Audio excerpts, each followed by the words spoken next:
Halo Sobat Sehat semua, Assalamualaikum warahmatullahi wabarakatuh.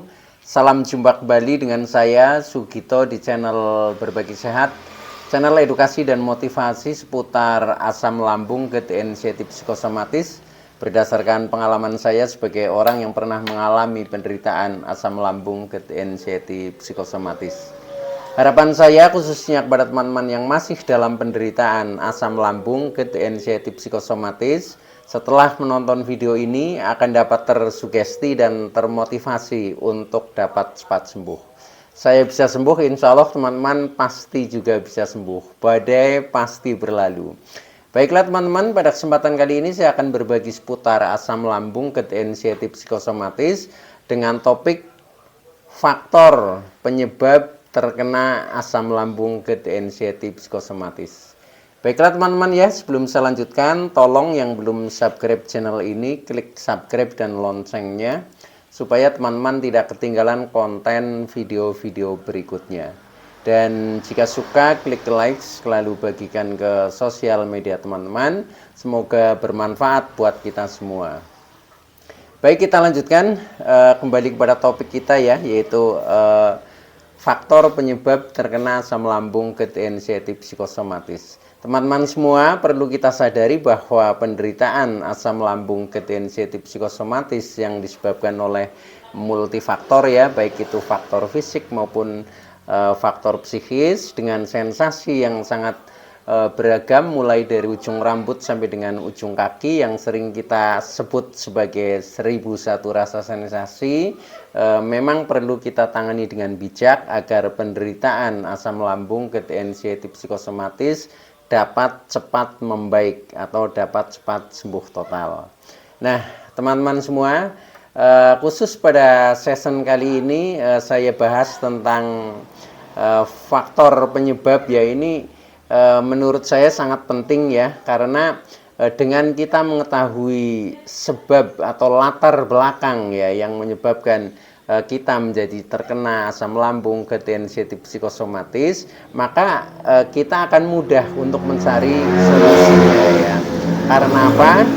Karena ketika kita mungkin berobat ya, sementara yang sering ditangani ya itu adalah gejalanya ya. Karena ketika kita mungkin datang ya berobat ke dokter, pasti ditanya gejalanya bagaimana, rasanya seperti apa. Nah ketika itu yang saya sampaikan ya, misalkan ya, itu sebenarnya adalah gejalanya ya, bukan penyebabnya. Tetapi untuk lebih bisa sembuh permanen, padahal yang terpenting adalah kita bisa istilahnya menghilangkan sebabnya atau akar permasalahannya, sehingga ketika kita sembuh ya sudah, sekali sembuh akan sembuh seterusnya, karena memang kita atasi dari akar permasalahannya atau dari sebabnya.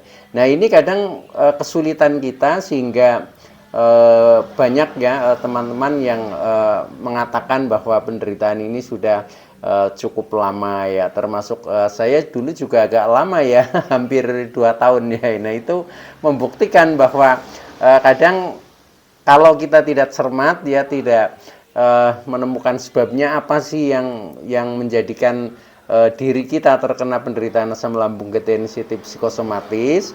Nah itu, maka yaitu yang terjadi ketika kita hanya mengejar obat ya. Nah biasanya obat itu hanya mengobati gejala ya, jadi sekalipun mungkin saat itu sembuh, tetapi sebentar lagi kambuh ya, karena akar permasalahannya kadang tidak kita selesaikan. Nah maka dari itu pada kesempatan kali ini saya ingin flashback ke belakang ya, tentang penderitaan kita sebenarnya apa yang menyebabkan, supaya nanti teman-teman memang bisa menjadi sembuh permanen atau sembuh total teman-teman ya. Nah itu sesuai dengan pengalaman saya, itu juga seperti itu ya. Dulu ketika saya masih istilahnya mengejar obat kesana kemari ya, shopping dokter istilahnya, itu juga yang terjadi seperti itu. Jadi kadang kita merasa sembuh sebentar tapi masih kambuh lagi ya. Tetapi setelah kita menemukan oh sebenarnya ini yang menjadi sebab saya ini, nah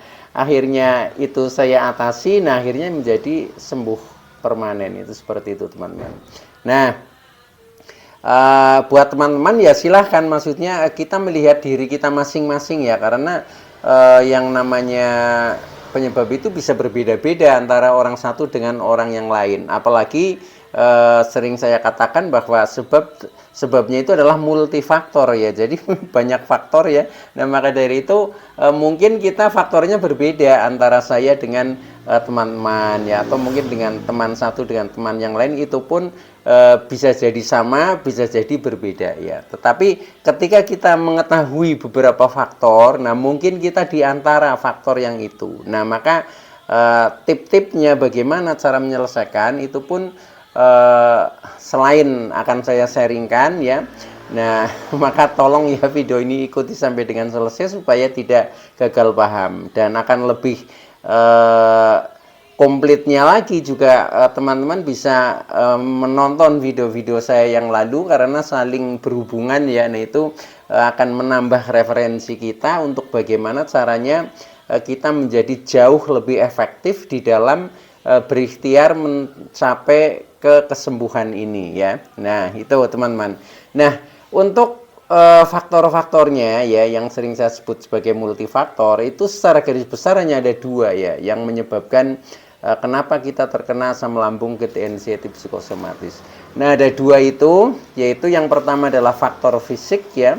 Faktor fisik ini faktor-faktor yang nampak ya, contohnya tubuh kita ya. Dan yang kedua adalah faktor psikis atau kejiwaan kita. Nah ini yang abstrak tetapi bisa kita rasakan ya, karena pikiran, emosi, perasaan ini kan tidak bisa kita lihat itu, tapi bisa kita rasakan, itu seperti itu. Nah intinya jadi faktor penyebab ini dua hal ya, jadi faktor fisik dan faktor psikis. Tetapi masing-masing faktor ini juga terincinya itu banyak juga ya. Nah maka dari itu tolong pahami saja ya.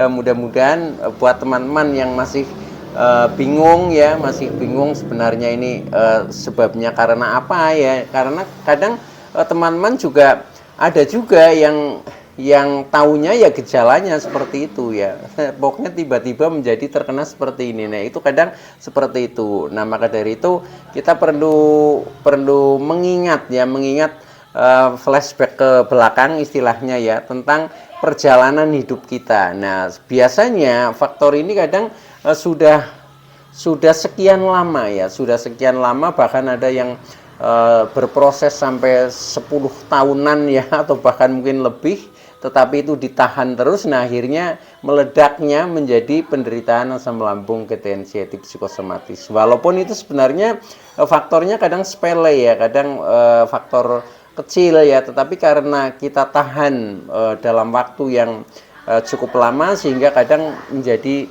lama-lama itu tubuh kita yang tidak kuat, itu seperti itu. Nah baik teman-teman ya, jadi faktor penyebab terkena asam lambung, gejala anxiety psikosomatis yang pertama adalah dilihat dari faktor fisik ya. Faktor fisik ini yang pertama contohnya dari pola makan ya. Nah ini banyak juga teman-teman yang pertama terkena asam lambung atau mungkin istilahnya MAH ya. Nah ini karena kurang menjaga pola makan. Contohnya ya, mungkin sering terlambat makan, atau sering makan yang tidak seimbang ya, atau sering makan yang terlalu over dalam satu hal ya. Nah itu biasanya juga efeknya kita menjadi terkena asam lambung. Nah itu silahkan saja koreksi lah masing-masing itu. Nah kalau memang sebabnya dari pola makan ya, kemudian pola makan kita atasi, kita jaga ya, kemudian kita mengingat nilai gizi dan lain sebagainya. Nah itu insya Allah juga akan sembuh teman-teman ya. Nah tetapi ketika kita sudah mencoba memperbaiki pola makannya kok juga belum sembuh, nah ini berarti faktor utamanya bukan itu teman-teman ya. Nah itu ya, maka dari itu ya, walaupun antara faktor satu dengan yang lain ini kadang saling berhubungan ya, maka dari itu ya memang harus kita pahami semua teman-teman ya, supaya kita bisa istilahnya menjaganya ke depan kita menjadi lebih baik. Bagi yang sudah sembuh, tidak kambuh lagi. Itu menjadi seperti itu, teman-teman ya. Nah, itu. Jadi yang pertama bisa disebabkan dari faktor fisik, yaitu contohnya tentang pola makan. Nah, itu silahkan saja ya di ini apa? Istilahnya ditelaah sendiri-sendiri lah ya. Kalau saya dulu dari segi pola makan juga termasuk ya, saya menjadi terkena MAH ya atau terkena asam lambung itu termasuk dari pola makan. Karena pada waktu itu saya makan tidak teratur ya, jadi sering terlambat makannya. Kemudian saya juga over di dalam minuman khususnya kopi ya. Nah itu bahkan saya biasa pagi itu hanya ngopi ya, kemudian ngerokok, kemudian berangkat kerja ya. Nah ini yang sangat tidak baik sebenarnya karena perut masih kosong, kemudian kita hanya minum kopi. Nah akhirnya lambung menjadi teriritasi ya, kemudian lama-lama menjadi MAH itu seperti itu. Nah ini salah satu sebab contohnya seperti itu ya. Nah mungkin teman-teman bisa juga karena sebabnya mungkin terlalu sering makan pedas-pedas atau mungkin terlalu sering suka asem-asem ya atau mungkin juga banyak juga yang terkena MAH atau asam lambung gara-gara mungkin terlalu mengurangi makanan. Contohnya ketika kita sedang diet ya. Nah, itu juga kadang akhirnya menjadi terkena MAH atau asam lambung. Itu pun bisa. Nah, baik ya pokoknya ketika sudah diketahui sebabnya, nah itu harus dirubah teman-teman ya, harus dirubah, harus diperbaiki. Nah, insya Allah nanti akan menjadi cepat membaik. Itu yang pertama ya tentang pola makan yang hubungannya dengan faktor fisik. Nah, kemudian yang berhubungan dengan faktor fisik juga ya, sehingga kita menjadi terkena asam lambung, terkena GERD ya. Nah, itu bisa juga dari pola hidup kita teman-teman ya. Pola hidup kita contohnya kita kurang kontrol keseimbangan antara waktu beraktivitas dengan waktu istirahat sehingga kita sering menjadi contohnya kecapean ya, walaupun mungkin itu aktivitas positif ya, contohnya kita bekerja sampai larut malam tiap hari, akhirnya kan sama seperti begadang ya. Nah itu ketika terus-terusan seperti itu, nah akhirnya kita bisa jadi terkena asam lambung ya, karena di saat seperti itu biasanya kita juga menjadi makannya kadang terlambat kan seperti itu ya. Nah itu, nah bisa jadi karena sering kecapean ya, itu karena kurang kontrol akhirnya kita menjadi sering kecapean. Nah akhirnya kan imunitas tubuh itu juga akan ngedrop ya, akan menjadi berkurang, daya tahan tubuh menjadi lemah. Nah itu akhirnya kita akan mudah sakit. Nah itu juga bisa termasuk akhirnya menjadi menimbulkan asam lambung, GERD, anxiety, psikosomatis ya. Atau istirahat kita yang juga kurang ya mungkin ya, itu seperti itu. Walaupun mungkin kita kelihatannya santai di rumah, tetapi selalu tidurnya kurang ya. Misalkan tidur sudah menjelang pagi ya jam 2, jam 3. Nah, ketika itu berlangsung terus-menerus, nah itu biasanya juga akan berefek terhadap tubuh kita, karena dengan tidur yang cukup ini sebenarnya memberikan kesempatan kepada tubuh kita untuk meregenerasi sel-sel yang telah rusak menjadi segar kembali. Makanya bagi orang yang istilahnya tidurnya cukup ya, istirahatnya cukup, itu pasti setelah bangun itu menjadi lebih segar ya, menjadi lebih segar, menjadi lebih energik karena sel-sel sudah terbangun kembali ya, itu seperti itu. Nah maka dari itu ya buat teman-teman yang masih berhubungan dengan pola hidup contohnya masih suka begadang ya, istirahatnya masih kurang, itu tolong untuk diperbaiki ya. Walaupun kadang kita juga sulit untuk memperbaiki karena apa? Kita misalkan mau berusaha tidur yang cukup ya, katakanlah sehari 7 atau sampai 8 jam ya, tetapi ketika kita masih asam lambungnya masih sering naik, itu kadang untuk tidur juga susah ya. Jadi kita kadang terkena insomnia atau susah tidur. Nah maka dari itu ya ini harus diatasi dulu susah tidurnya ya. Itu sudah ada di video-video saya yang lalu cara mengatasi susah tidur, yaitu silahkan ditonton saja, insya Allah itu bisa membantu buat teman-teman yang masih merasa susah tidur ya. Itu. Nah, intinya pokoknya kita harus peka terhadap diri kita sendiri ya, yang menimbulkan sebab kita terkena asam lambung, ketensiasi psikosomatis. Nah, biasanya pertama itu memang asam lambung banyak disebabkan dari faktor fisik ini ya, yaitu dari pola makan ataupun dari pola hidup yang kurang baik gitu, seperti itu ya. Tetapi tidak menutup kemungkinan faktornya itu dari faktor psikis ya, itu juga bisa jadi akhirnya kita menjadi terkena asam lambung, ketensiasi psikosomatis begitu teman-teman. Baik ya. Nah, kemudian yang kedua yaitu penyebabnya itu sering terjadi dari faktor psikis kita teman-teman. Nah, ini yang lebih rumit lagi ya, dan kadang kita ini tidak merasa ya sebenarnya itu yang menyebabkan, tetapi kita enggak kok ya, misalkan karena banyak pikiran, enggak kok saya enggak mikir apa-apa kok, kadang kita membantah seperti itu ya, padahal sebenarnya ada yang dipikirkan. Nah, itu pun sering terjadi seperti itu. Nah, ketika masih seperti itu artinya kita belum menyadari teman-teman ya, jadi kita sadari saja. Nah, bisa jadi kita terkena asam lambung, ketensiasi psikosomatis itu juga karena disebabkan oleh faktor psikis atau faktor kejiwaan kita ya. Nah, hal-hal yang berhubungan dengan masalah kejiwaan kita, contohnya ya, yang pertama kita terkena asam lambung, ketensiasi psikosomatis karena menanggung beban pikiran atau karena tekanan pikiran ya.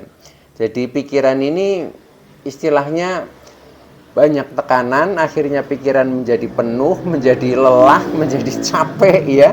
Nah, akhirnya lambung merespon ya. Ketika pikiran kita istilahnya stres ya, banyak pikiran, itu lambung akan merespon. Responnya bagaimana? Yaitu akan menaikkan asam lambung. Akhirnya terjadi GERD dan lain sebagainya yang menimbulkan beberapa sensasi kepada diri kita ya, akhirnya menimbulkan kecemasan dan akhirnya menimbulkan psikosomatik. Jadi urutannya itu seperti itu biasanya ya.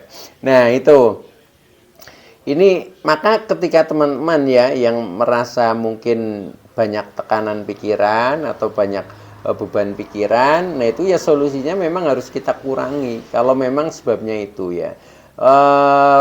Banyak tekanan pikiran, contohnya ya, kita terlalu banyak tugas misalkan ya, sedangkan kita merasa kurang mampu untuk menyelesaikan tugas itu, sehingga pikiran ini menjadi beban ya, menjadi beban, itu seperti itu. Nah, caranya ya kurangi saja beban pikiran itu ya. Mungkin kita harus minta bantuan orang lain untuk membantu menyelesaikan tugas-tugas kita ya. Tapi ada juga yang kadang beban pikiran yang sulit diselesaikan. Sulit diselesaikan ini karena kadang apa ya? Ya, yang bisa menyelesaikan sebenarnya diri kita sendiri ya. Tetapi ketika diri kita ini istilahnya tidak kuasa menyelesaikan itu, nah itu kadang juga menjadi sangat rumit.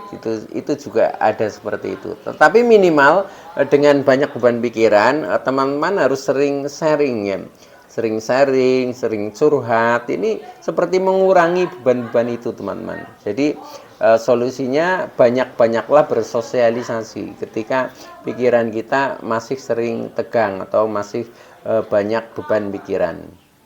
Itu insya Allah akan menjadi mengurangi beban pikiran kita. Nah, itu yang pertama ya, dari segi psikisnya. Nah, kemudian dari segi faktor psikis, selain beban pikiran kadang juga menimbulkan asam lambung, ketensiasi psikosomatis. Nah, kemudian juga beban perasaan ya, atau tekanan perasaan ya. Tekanan perasaan itu ketika kita tidak merasa merdeka lah, intinya seperti itu ya. Contohnya misalkan kita selalu dimarahi sama atasan ya, mungkin sama orang tua atau sama orang-orang di sekitar kita. Nah, akhirnya kan perasaan kita seperti tertekan ya, atau kita merasa tidak dihargai, kita merasa dilecehkan, kita merasa jengkel, kita merasa dendam dan seterusnya. Ketika itu tidak dirilis, nah itu sama saja ya, akhirnya lambung akan merespon ya, akhirnya menjadikan rasa-rasa yang tidak nyaman ya. Bahkan tidak hanya lambung, kadang yang merespon termasuk otot-otot kita ya, termasuk jantung kita, paru-paru kita, ini semuanya ya, termasuk otak kita, kepala kita kadang juga menjadi rasanya berat ya, sering keliengan, pusing-pusing, itu seperti itu teman-teman ya. Maka karena apa? Karena kita sudah terkena psikosomatik ya, sehingga ketika antara psikis atau pikiran ini tidak matching ya, tidak sinkron ya, antara pikiran, perasaan dan emosi, itu biasanya ya seperti itu. Jadi respon di tubuh itu rasanya tidak nyaman, yang merasakan pegel-pegel, yang seperti mudah masuk angin, yang jadi rasanya meriang dan lain sebagainya ya. Cuma anehnya ketika dicek secara medis kita itu sehat. Nah, itu seperti itu ya. Jadi ini bedanya antara memang yang sakit beneran dengan yang sakit karena pikiran, itu seperti itu. Nah, itu. Jadi ya silahkan saja dirilis saja ya buat teman-teman yang memang faktor penyebabnya dari ini apa, tekanan perasaan, itu harus ada jalan keluarnya lah, silahkan ya. Tuh. Nah, kemudian yang berikutnya bisa jadi terkena asam lambung ketensiatif psikosomatis ya, itu karena tekanan perilaku teman-teman ya. Tekanan perilaku, jadi perilaku yang tidak baik lah istilahnya, entah itu perilaku kita sendiri atau kita diperlakukan ya, diperlakukan dengan sikap-sikap yang tidak baik. Nah, itu juga kadang menjadi beban ya di dalam jiwa kita. Nah, akhirnya kita menjadi tidak harmonis atau menjadi enharmonis ya. Itu akhirnya yang menjadi tubuh menjadi tidak nyaman, itu seperti itu. Nah, kemudian yang terakhir ya, bisa jadi ya kita terkena asam lambung ketensiatif psikosomatis yang hubungannya dengan kejiwaan kita ya. Ini juga bisa jadi dari tekanan sosial ya, atau hubungan sosial yang tidak harmonis ya, tidak baik ya. Contohnya kita seperti hidup ini punya musuh ya, atau mungkin punya hubungan yang tidak baik, punya rasa dendam, kemudian yang tidak pernah terselesaikan. Nah, itu juga lama-lama itu akan meledak ya. ketika kita tahan terus ya, kita rasanya emosi terus berkepanjangan, akhirnya meledaknya yaitu menjadi penderitaan asam lambung ketensiatif psikosomatis. Maka ketika kita ada hubungan-hubungan yang tidak baik ya harus kita perbaiki ya. Apa salahnya kita misalkan memaafkan ya.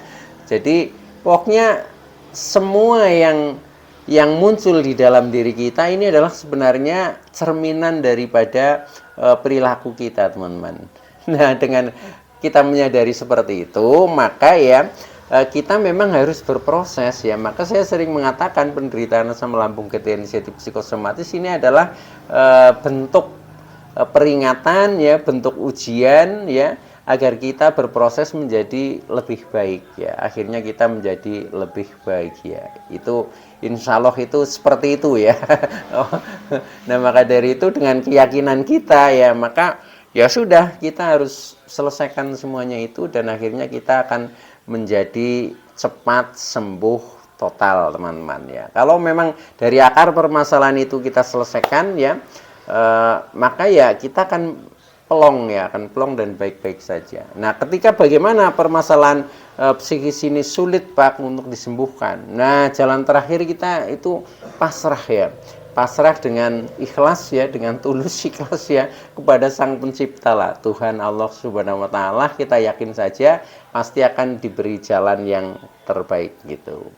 Baik, itu dulu yang bisa saya sampaikan, kurang lebihnya mohon maaf ya. Terima kasih atas like, subscribe serta komennya. Saya Sugito dari channel Berbagi Sehat. Saya bisa sembuh, teman-teman pasti juga bisa sembuh. Badai pasti berlalu. Oke, terima kasih. Wassalamualaikum warahmatullahi wabarakatuh.